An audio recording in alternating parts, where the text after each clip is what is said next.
आज का दिन था सफ़र वाला बिकॉज़ मुझे कहीं जाना था तो मैंने झोला उठाया और निकल पड़ा कोटा जंक्शन रेलवे स्टेशन की ओर। बिकॉज़ मेरी अगली मंजिल थी जयपुर जंक्शन तो मुझे 5:20 की ट्रेन लेनी थी जो कि गंगानगर वाली है और झालावाड़ से बन के चलती है। हमेशा की तरह इस ट्रेन में भीड़ जाती है तो आज भी बहुत ज़्यादा भीड़ हो रही थी। मैं जैसे-तैसे करके मैं टाइम से प्लेटफ़ॉर्म पे पहुँचा और उसके थोड़ी देर बाद ही ट्रेन आ गई। ट्रेन का इंतज़ार करता रहा, लोग बाग चढ़ते रहे और मैं वेट करता रहा क्योंकि मुझे सबसे लास्ट में चढ़ना और सुकून से चढ़ना पसंद है।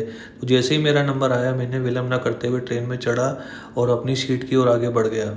ज़्यादा देर इंतज़ार नहीं करना पड़ा और मुझे फटाक से मेरी 14 नंबर की सीट मिल गई जो कि पास ही थी।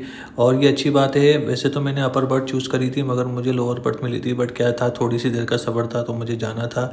तो फटाफट मैं जाके बैठ गया और सुकून से गाड़ी के चलने का इंतज़ार करने लगा। थोड़ी देर के बाद गाड़ी ने भी चलना स्टार्ट करा। फिर मौसम बहुत अच्छा था तो मैंने सोचा क्यों ना थोड़ा सा मुंडी बाहर निकाल के मौसम का मज़ा लिया जाए और इसको रिकॉर्ड किया जाए। बट बाद में याद आया कि यार ये करना बहुत ज़्यादा रिस्की है, तो मैं अंदर आ गया और अंदर आके वापस बैठ गया।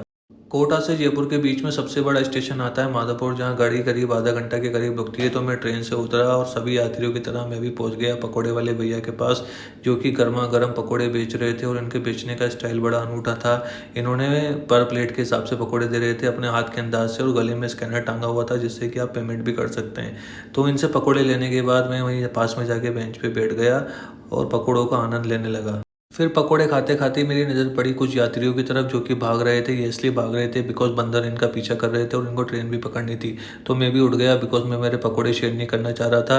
फिर ट्रेन चल पड़ी और मैं ऊपर की बर्थ में जाके लेट गया। मैंने कोशिश करी कि मैं सो जाऊँ और देखा पड़ा कोज़ी सा एनवायरनमेंट था, बहुत छोटी-सी जगह थी मगर मैंने अपने आप को सोने की कोशिश करी। बाद में एसी चलने की वजह से ठंड भी लगने लगी तो मैंने सोचा कि यार ओढ़ लेता हूँ और ओढ़ के सोने की कोशिश करता हूँ। थोड़ी देर सोने का ड्रामा करने के बाद मेरे से रहा नहीं गया और इतनी देर बाद आ गया दुर्गापुरा स्टेशन। दुर्गापुरा स्टेशन आने के बाद लाइटें जल गई थी और सभी यात्रीगण जो कि जयपुर जाते हैं वो दुर्गापुरा मोस्टली काफ़ी सारे लोग उतरते हैं। तो यहाँ भी मोस्टली बहुत सारे लोग उतर गए थे, तो इस तरह से हमारी आधी से ज़्यादा ट्रेन यहाँ पे खाली हो गई थी। दुर्गापुरा के बाद आता है जयपुर जंक्शन रेलवे स्टेशन जो कि हमारी मंजिल थी। तो मैं वहाँ उतरा और निकल पड़ा अपनी मंजिल की ओर, क्योंकि मेरे को जाना था प्लेटफॉर्म नंबर 4 की तरफ से बिकॉज़ मेरा होटल था वैशाली नगर में। तो हसनपुरा वाले रास्ते से होते हुए मैं निकल पड़ा प्लेटफॉर्म से बाहर। देखा तो यहाँ का पूरा नज़ारा ही बदल चुका था। खाली प्लेटफॉर्म की जगह वेयर हाउस बन चुका था। इतनी देर में मेरी उबर भी आ गई। भैया को मैंने ओटीपी शेयर करा और मैं गाड़ी में बैठ गया बिकॉज़ मुझे जाना था वैशाली नगर, जहाँ मैंने अपना होटल बुक किया था।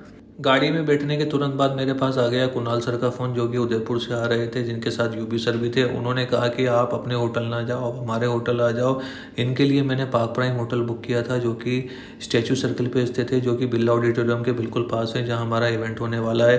तो मैं 10:30 बजे के आसपास वहाँ पहुँच गया और मैंने भैया को बोला यार मुझे पानी पिला दो बिकॉज़ मुझे बहुत ज़ोर की प्यास लग रही है, क्योंकि मैं ट्रेन में भी बोतल लेके नहीं आया था।